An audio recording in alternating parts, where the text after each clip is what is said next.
Hello students, मैं आपका physics गुरु नितिन भटनागर अपने नेक्स्ट लेक्चर में आपके साथ हूँ। हमने स्टार्ट किया अपना टॉपिक प्रत्यावर्ती धारा, ऑल्टरनेटिंग करंट।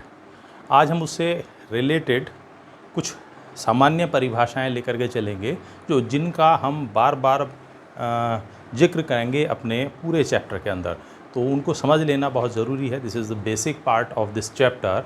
तो आइए स्टूडेंट स्टार्ट करते हैं आज आपका अपना इम्पॉर्टेंट टॉपिक प्रत्यावर्ती धारा से संबंधित कुछ परिभाषाएं। ठीक है, सबसे पहले जो हम यहाँ परिभाषा लेंगे वो लेंगे प्रत्यावर्ती धारा आवर्तकाल या हम कह सकते हैं परिक्रमण काल। ठीक है, ये हम देख चुके हैं कि प्रत्यावर्ती धारा इस तरीके से परिवर्तित होती, इसका मतलब ये प्रतिक्षण अपने परिमाण को परिवर्तित करती है और एक निश्चित समय बाद अपनी दिशा को परिवर्तित करती है। तो इस प्रकार से इनका परिवर्तन दिखाया गया है। आप यहाँ देखें तो यहाँ से चला है प्रत्यावर्ती धारा का एक चक्र शुरू हुआ है और यहाँ तक जाते जाते एक चक्र पूरा हो गया है। ठीक है, यहाँ से यहाँ तक के हिस्से को हम कहते हैं एक चक्र या एक साइकिल, और इसको पूरा करने में जो लगा समय है इसको हम कहते हैं प्रत्यावर्ती धारा, या अगर वोल्टेज विभव की बात कर रहे हैं तो प्रत्यावर्ती विभव का आवर्तकाल। ठीक है, तो प्रत्यावर्ती धारा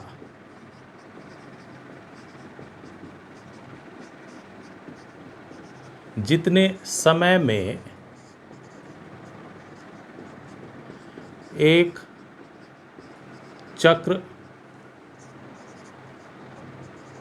अथवा साइकिल भी कह देते हैं इसको, पूर्ण करती है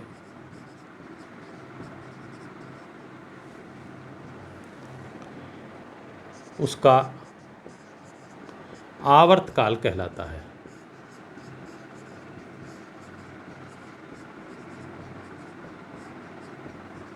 ठीक है, तो यहाँ से यहाँ तक एक चक्र एक साइकिल पूरा हुआ है, तो इसको हम कहेंगे प्रत्यावर्ती धारा का आवर्तकाल, और इसे कैपिटल टी से प्रदर्शित करते हैं।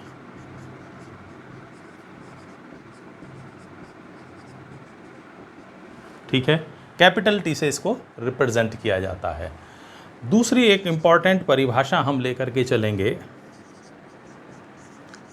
आवृत्ति, दैट इज कॉल्ड फ्रीक्वेंसी।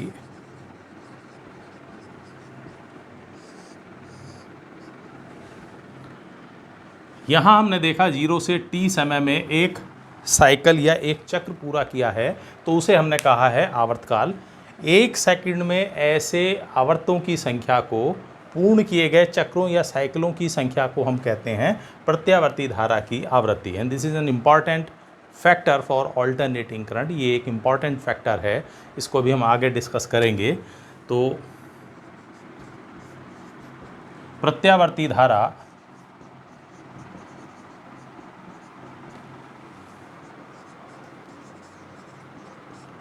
एक सेकंड समय में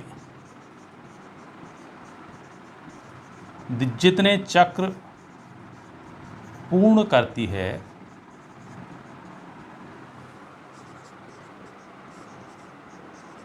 उसकी संख्या को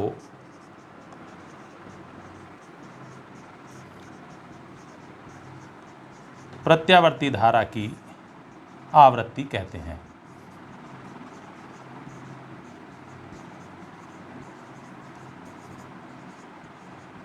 ठीक है, और इसे हम F या कहीं कहीं आप इसको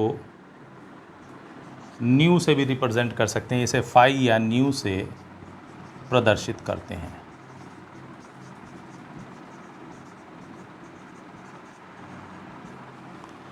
और F इजकल टू होता है 1/t।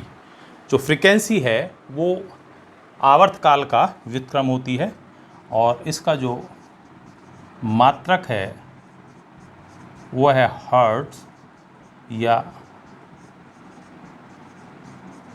साइकिल प्रति सेकंड,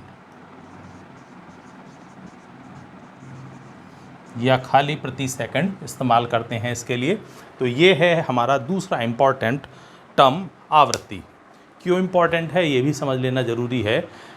मोस्ट ऑफ कंट्रीज़, ज़्यादातर देश में जो प्रत्यावर्ती धारा हम इस्तेमाल कर रहे हैं उसकी आवृत्ति हम लेकर के चलते हैं 50 हर्ट्ज़। ठीक है, यानी भारत में जो प्रत्यावर्ती धारा हम इस्तेमाल कर रहे हैं, प्रयोग कर रहे हैं, उसकी आवृत्ति कितनी होती है बच्चों? 50 हर्ट्ज़।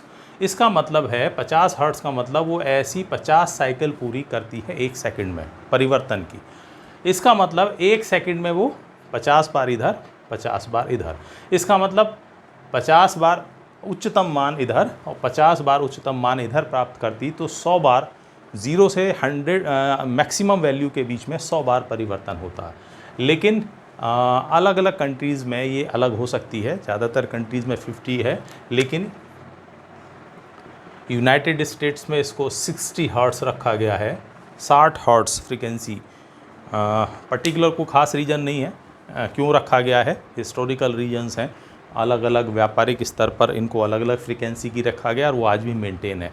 तो यूनाइटेड स्टेट्स में 60 हर्ट्ज़ पर आपको जितनी भी प्रत्यावर्ती धारा उससे चलने वाले उपकरण मिलेंगे वो इस फ्रीक्वेंसी के लिए बनाए जाते हैं, जबकि इंडिया और मोस्ट कंट्रीज़ में और ज़्यादातर कंट्रीज़ में ये 50 हर्ट्ज़ है। ठीक है, इसके बाद एक और इम्पॉर्टेंट टर्म हम देख कर चलते हैं जिसे हम कहते हैं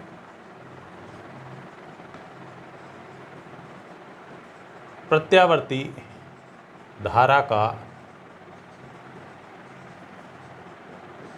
शिखर मान या धारा आयाम।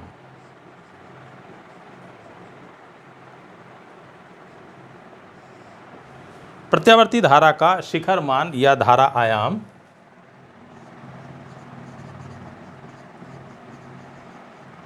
पीक वैल्यू और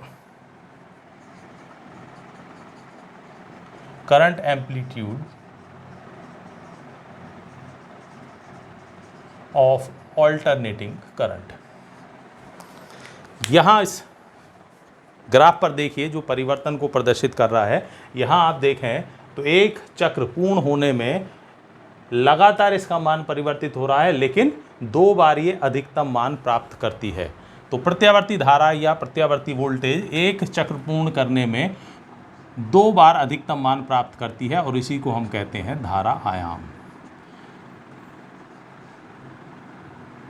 ठीक है, और इसको प्रदर्शित करते हैं हम I0 से। तो ये जो धारा की अधिकतम वैल्यू है जो एक चक्र में वो 2 बार प्राप्त करती है, इसे कहते हैं हम धारा आयाम या धारा का शिखर मान, पीक वैल्यू। I0 से इसे रिप्रेजेंट करते हैं। तो ये भी हमारे लिए काफ़ी इस्तेमाल होगी। तो प्रत्यावर्ती धारा एक चक्र पूर्ण करने में 2 बार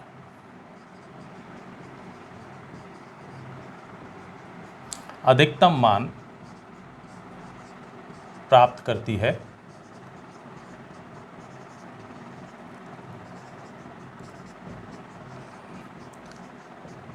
धारा का यह अधिकतम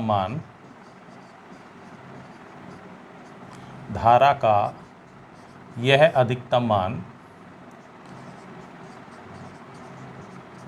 शिखर मान या धारा आयाम कहलाता है।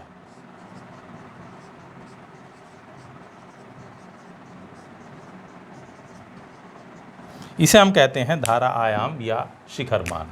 ठीक है,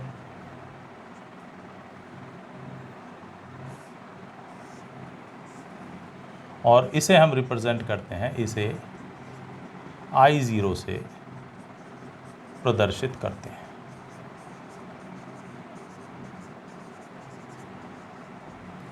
ठीक है, तो ये है वो पीक वैल्यू धारा की जो वो एक चक्र में 2 बार प्राप्त करता है। ठीक है, सबसे पहले हमने देखा है आवर्तकाल, फिर देखा है आवृत्ति, प्रत्यावर्ती धारा का शिखर मान।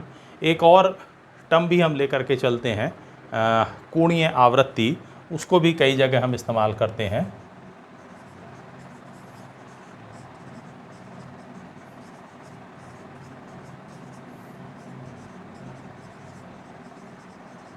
Angular frequency.